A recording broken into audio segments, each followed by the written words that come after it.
Hello and welcome to another English podcast with Paul.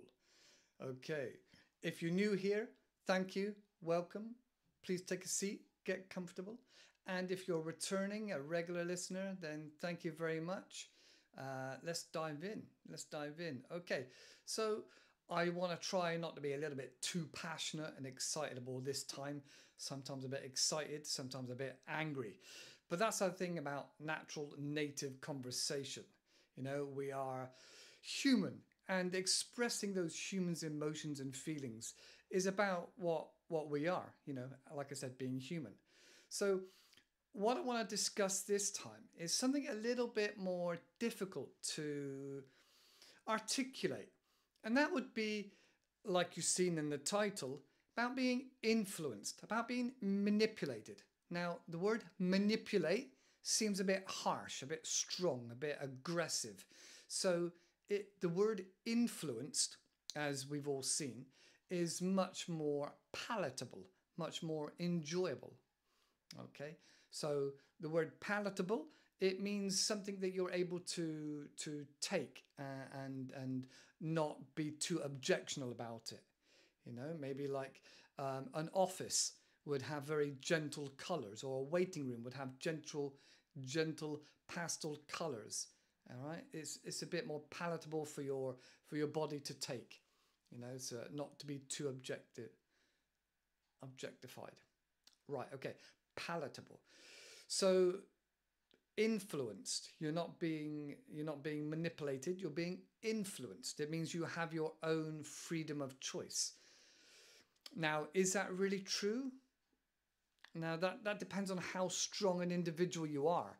If you're a very, very strong individual and you make up your own mind and you do exactly what you want, then you might find that you're living in the woods as a bear man on your own with a big beard and, you know, willing to put up with a lot of the more difficult things in life, such as finding food and shelter. So unless you're willing to bend to some society norms and expectations, then you will be influenced. It is naive of us to think that we're not influenced by anything, because everybody is influenced by something. So what are we influenced by? How are we influenced? Well, as a young man, I remember one of the main things that everybody was talking about and that was mentioned in our household. And that was, right, what year was it? 1988, Edwina Currie, she was like a politician, she stated in an interview on TV that most of the eggs that we buy are contaminated with salmonella. Now, salmonella comes from intestines and stomachs. And obviously salmonella is related often to chickens. And this went viral back in the day, before the term was coined, that this was madness. People were up in arms, people were refusing to eat eggs, and it had a real massive impact on the sales of eggs and chickens. And so poultry farmers were rightly upset because of what she said on TV. And it just goes to show how much people listen and take notice of what's said on TV. It was really surprised me that everybody was talking about it and up in arms about it. Now, if you don't know, up in arms means somebody's very, very agitated and upset or angry. Like, Rah! We're all up in arms about the new wages cut. Okay, so a lot of people were up in arms and unhappy. That's kind of the first time I realized that people were affected by what somebody said, but what one person said. Really surprised me. And some of the other things that you hear thrown around a lot, you know, other phrases or statements that can make a big difference on the way you perceive yourself or the way you perceive life. And we hear it a lot, you know. So, for example, there's ash, the history of ash, which is I think his anti-smoking campaign, and how things have really changed just in my lifetime of watching people smoke cigarettes beyond the decline. You know, back in the 70s and 80s, it was normal. Everybody smoked. Well, it seemed like everybody smoked cigarettes.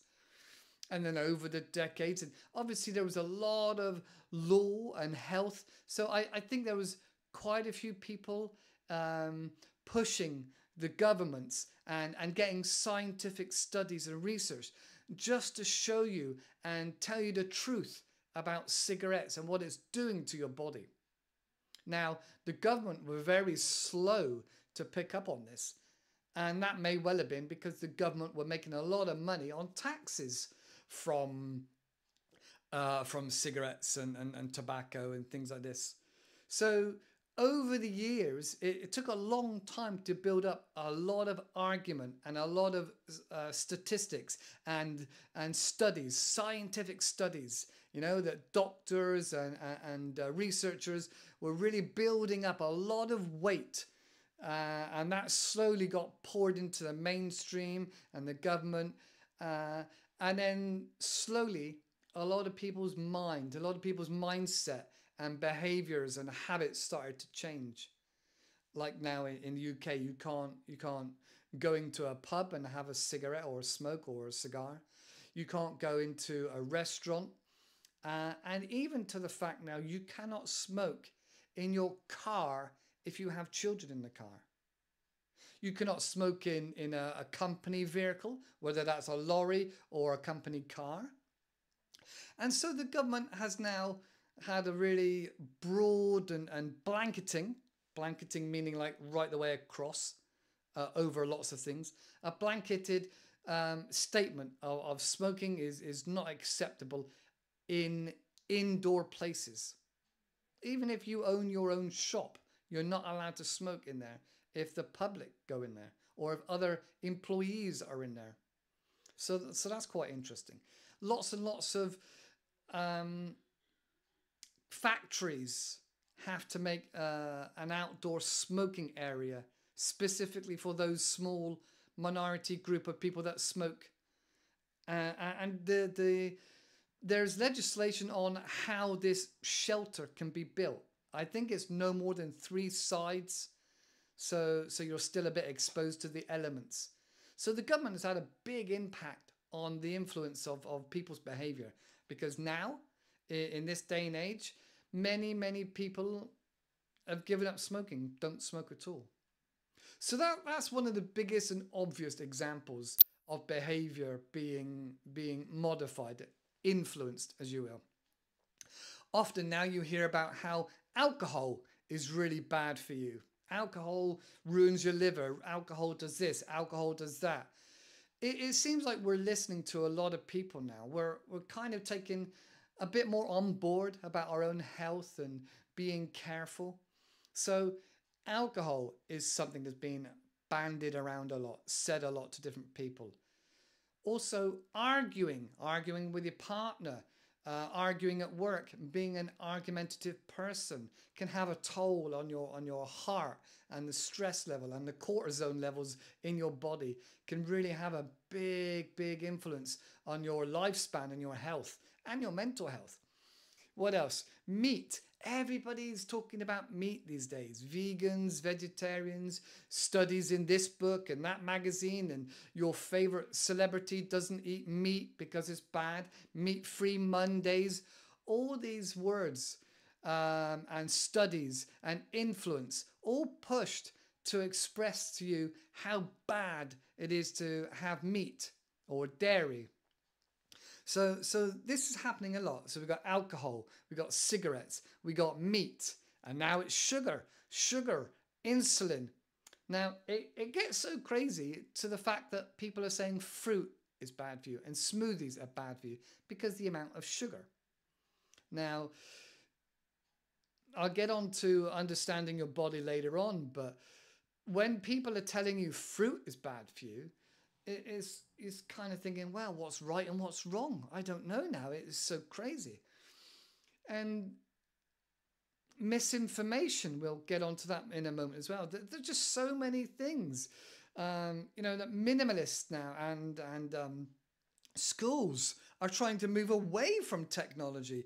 They're saying that the children have a really low attention time span, you know, with more and more children being diagnosed with ADHD and ADD, attention deficit hyperactivity disorder, and ADD, attention deficit disorder.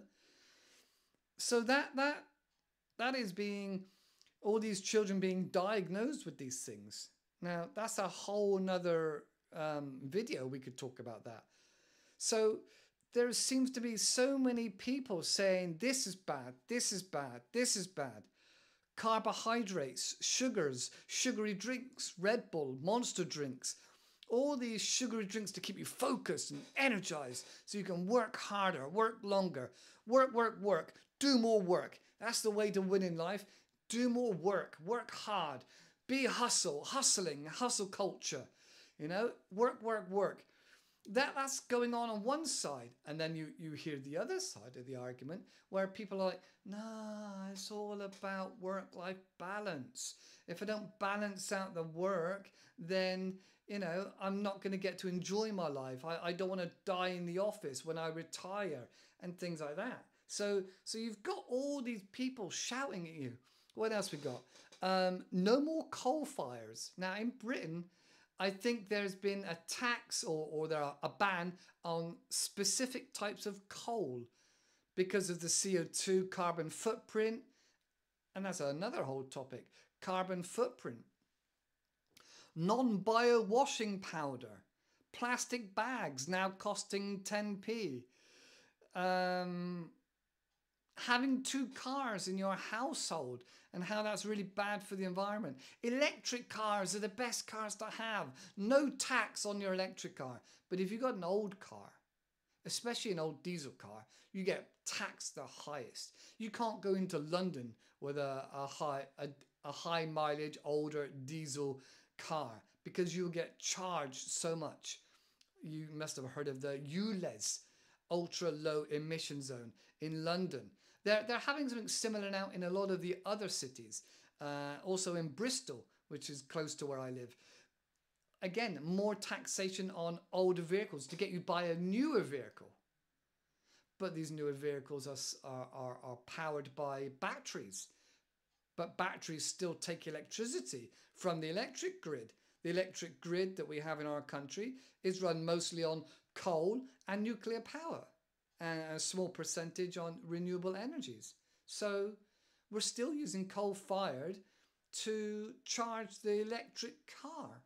So it's going around in a circle there, I believe. You know, there's a big level of cognitive dissonance. All right, so cognitive dissonance. That is a phrase meaning knowing something is wrong, but still doing it. Not being happy with the way you're employed and the money you take and the fact you feel it's slavery and awful, but still carrying on going to work and doing nothing about it. Cognitive dissonance. We don't say that word very often because you might sound a little bit too academic or trying to sound too clever. Anyway, so the lithium batteries, the chemicals of the lithium batteries are being mined out of the ground more often than not by small children and families trying to make money and live and survive and feed themselves. Yet all the while mined allegedly, often you'll see the ethical stamp of saying that, oh, this lithium was mined ethically with no children involved. But that's cognitive dissonance again. That's a load of BS, because when all the inspectors are gone, out come the families and the children, because they need to maximize the money that they can earn by getting their family involved to be able to pay for more food and probably electric and sending their children to school. And so they're poisoning their children from a young age by being in the mine. Now, and this has been happening for decades, not just for lithium, but even for Coca-Cola. I think there was a documentary, I'm not sure if it was Louis Theroux or who it was, but there was a documentary about the children knowing and the adults knowing when the inspectors were coming, and they would go off and disappear for the day. And then the next day the children would be back. And like I said, I think it was Coca-Cola. So I think it was based in Mexico. Now, I can't remember exactly what they were doing. They were obviously harvesting for a particular, I don't know whether it was cocoa, not cocoa, for some ingredient that goes into Coca-Cola. Anyway, I digress slightly. So yeah, what else we got? We got wall insulation, loft insulation, you know, fill up your house with extra insulation, make your house more energy efficient. And then on another advert from the government, oh, save money, save electric, turn down your thermostat, wear more clothes, you know, non-biological washing powder. All these conflicting ideas, all these, one side it says, you know, save energy and save the planet and we're looking out for you. Often it's peddled by energy companies. Other times it's peddled by the government that are taxing these companies. And yet all the while it's, yeah, but buy this, buy that, spend your money on that, be more efficient. And it's like, hang on a minute, you want us to save the planet, you want us to reduce our carbon footprint, you want us to be more sustainable and responsible people, but you're telling us what to do like we're children and then taxing us on the other side of things and telling us to buy things that are taxed. It's very, very confusing. What else we got? Drink bottles. We buy now some amazing drink bottles from Amazon, which are made in China. I was like, oh, goodness.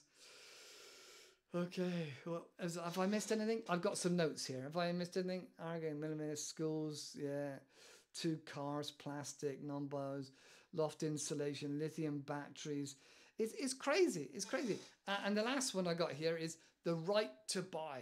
Now, back in the 80s when Margaret Thatcher, our president, was arguing and fighting against the unions, you know, the steel unions, the coal and the miners, she was fighting against them all and trying to privatize all these so there wouldn't be a union, so there wouldn't be fair pay. She was also saying that if you'd lived in your council house for over, I think it was over 5 years, then you should have the right to buy your house. And everybody should own their own homes. And this is what the government was peddling. So every single person that was working was trying really hard to buy the biggest home they can afford, or the government funded home they were renting. They were trying really hard to buy. So there was legislation written into the government. The government wrote in to be able to buy your council house, your government-owned house. You were able to buy it if you'd lived there for 5 years at a massively reduced rate. So that sounds great. Yeah. But then if you're stuck in a contract for 25 years, having to upgrade the house, maintain the house, fix the boiler, maintain everything in and around the house, you would be constantly paying out, as well as a small rent on top or the mortgage. So you were then kind of imprisoned, enslaved with this ideology that was sold to you as being the brilliant best thing, that you would be able to be empowered to retire when you're older by selling that house that you've poured a lot of money and time and energy, and you made this house brilliant and you've made it beautiful, and you've had your family in it, you've paid it off. When you come to retire, you've paid off the house, and you could move into a smaller house, maybe a bungalow. That was like the philosophy and the ideology they sold to you. But the reality is that house prices are constantly going up, and then there's a crash, and then they go up, and then there's a crash. So it's this cyclical aspect of money going up and down, up and down. But over the decades, your house price and your money would slowly come to fruition, and you'd be able to retire with this money. But in reality, the price of the bungalow and the council tax and the water and the gas and the electric and the phone bill and the broadband and everything you paid out, you couldn't actually afford to retire. The money you saved from selling your family home and moving into a small apartment was negligible. Small apartments are very desirable, especially for the elderly or those that are coming to the end of retirement that have got a lot of income. They've got a lot of surplus income to spend. So you weren't actually ever gaining anything. You were just more dependent of staying in one place and investing all your life and all your money into this one building and not affording to do anything.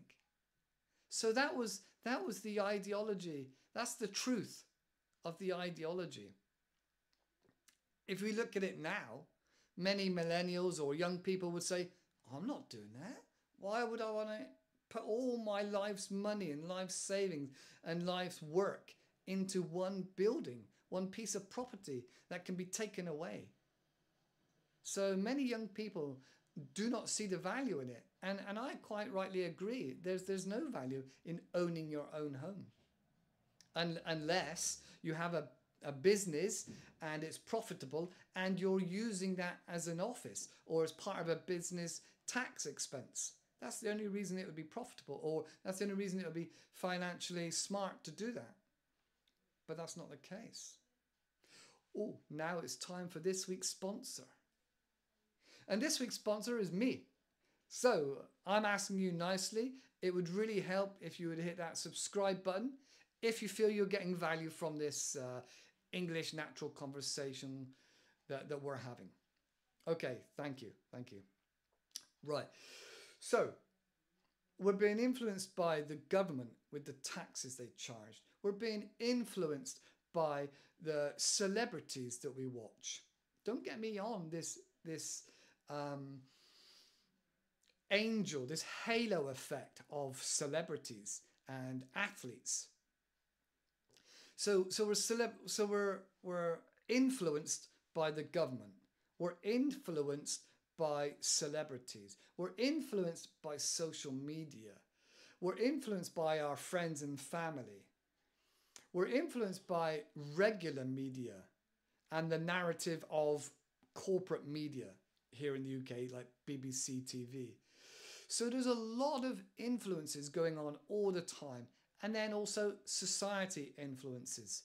There's a lot of stuff going on all the time. It's crazy the amount of stuff that's going on that it's really hard to get away from. So media influence is the actual force exerted by a media message, resulting in a change or reinforcement in the audience or individual's belief. So yeah, even on the Wikipedia page, it just shows how strong this is. So if you think you're not being influenced by it, you are. You just can't get away from it. So again, on here again, the impact of tax policy on architecture. Let's go back to that. You remember in the UK, sometimes, I think it was after the war, there would be a tax on windows. So part of architecture you'll see nowadays is a fake window. Because back in the olden days, you were charged by how many windows you had. So even architecture is influenced by tax of the government. Maybe the amount of space that you're taking up on the ground, land tax, for every square foot you have. So many places like Amsterdam, for example, have lots of tall buildings. So that's how you make your money, or that's how you maximize your money in a building. You build it up. Okay. Then you can conversion above the roof line. What else we got? Consumption. What's this one say? So ingredients. So like I said before about sugars, there's kind of like a sugar tax in the UK now. I think where at the front, where you have the desk and the kiosk and the till, you know, the person that exchanges, that person now is not allowed to have high sugar products at the till, where before we would be influenced by what's in front of us. You know, you go in for a pint of milk, and then you get to the till to pay that person, and you go, oh, there's a nice can of Coke. Yeah, I'll have a can of Coke. Now, because that's a high sugar item, that's not allowed to be at the till. It has to be at the back of the store. It has to be at the back. You can't, you have to. So it's like not just a foot tax. You got to walk further to get it, but it actually now costs more money than a diet Coke. Now, don't get me started on a diet Coke having aspartame in it, which is illegal in America and has lots of medical and scientific problems connected to it. But a lot of other snacks we eat. So there's like tax on sugar for sweets and sodas or drinks. Now it's also coming into other areas, not just sweets and candy and sugars and treats, but it comes into other foods. I think in the UK, we've got to have a really clear labeling system of how much fat, how much sugar, how much salt, right on the front, often in a traffic light system like red, amber, and green. So it's trying to push healthier options, but it's very easy to maybe make a healthy option by cutting out 20% of that whole ingredient, of the whole package. So if you had 50 grams of something, you now sell it as, say, I don't know, 40 grams. That can be considered a reduced amount. So you could get away with not paying tax, but you're just buying the same thing, but it's smaller. Oh, it's crazy. Crazy to circles. Value-added tax to certain items of clothing. We already mentioned about cigarettes being taxed.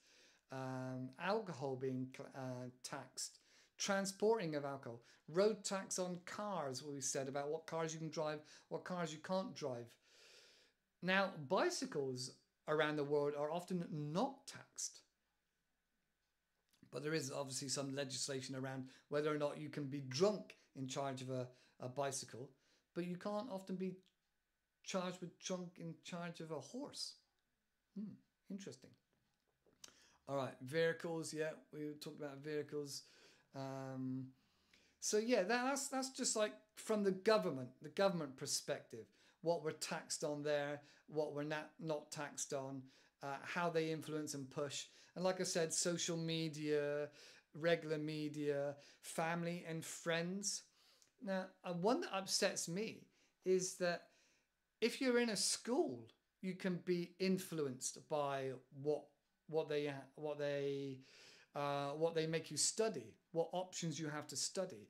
The school can influence how you dress, what you wear, how you're spoken to, how you're received and worked with. Now, you're in a school and you're a young person, so you're quite manipulatable. Is that the right word? You're quite malleable, like molding clay. But also in the work environment, if you work for a company, you've got to be careful about where you spout your views. Now, the word spout would be to talk or to express. You can't say that I love Hitler or, Sieg Heil. And you even in fancy dress as a costume that is really, really offensive, and people would take umbrage to it. Now, umbrage means to take offense to be unhappy with. People take umbrage to something like that. So dressing up and pretending is still not allowed, still influence. And if you put that on your Facebook page as a joke, and you work for a company, especially in a position of authority, say you're the manager of a particular team, and somebody sees it on your Facebook page, you could get in a lot of trouble. You could lose your job if you have a image or something that somebody doesn't like. So your employment is controlling you and influencing what you can and cannot say of your own speech. And that's also as well as other social media platforms that are saying what you cannot say. So our speech is being manipulated almost everywhere you go, or at least online. It can have a drastic effect. Now, we're lucky in the UK, we have freedom of speech. You can stand in a park and stand on a soapbox, basically a crate or a box, an apple box in America. In the UK, for some reason, they call it a soapbox. And somebody says, oh, I'm just going to get off my soapbox. That means that they were standing on something and they were spouting and shouting about what they believe in, how they feel. They were telling lots of people. And often we'll do that if we're having our rant, if we're going, I hate this, I hate that. Okay, so that's a soapbox. Soapbox, spouting, being manipulated. All right, all very good words in natural conversation. So we're being manipulated and controlled in many, many aspects of our life. It's very freeing that you can go to a park and say what you want. And often you can go to the pub, to the bar, and say what you want amongst your own friends where you're relaxed and free. So if you think that you're not being manipulated, I would say you need to have a little look around, not just at your clothes or where you bank or where you shop, where you live. So everything you do is a projection of who you are. Who you are is often a projection of what you consume, of what you watch, of what you enjoy, what you connect with and feel that person resonates with me. You know, like the frequency of a tuning fork, the resonation, the frequency. Oh yeah, I really connect with that person. You know, whether it's a celebrity or a politician and a party, whether it's, I don't know, humor. Oh, I really like that person. They make me laugh. They are so funny. All right. All these things have an influence. We are molded all the time. Now, it's okay if it's your choice to follow this person or this person, but I think it's a little bit unfair when we're surrounded by the narrative of governments and social media platforms and your own work, your employer are squeezing you and molding you to fit their narrative and to only speak what they want you to say. I think that becomes a bit of a shame, and I think we're losing our voice there. And I feel that's a real shame, and I think it's just going to get worse and worse. Okay, tell me what you think in the comments. Let me know your thoughts. Do you get upset? Do you get angry? Do you want to stand on your soapbox and rah, have a little rant and argue and shout when you get frustrated and angry? Let me know in comments what upsets you, what makes you frustrated in the world. Tell me below. And like I said before, if you get a moment and you feel some value here, please hit that subscribe button. All right, that's it for today. I'll see you in the next one. Take care and have fun, and I'll see you in the next one. Bye-bye for now.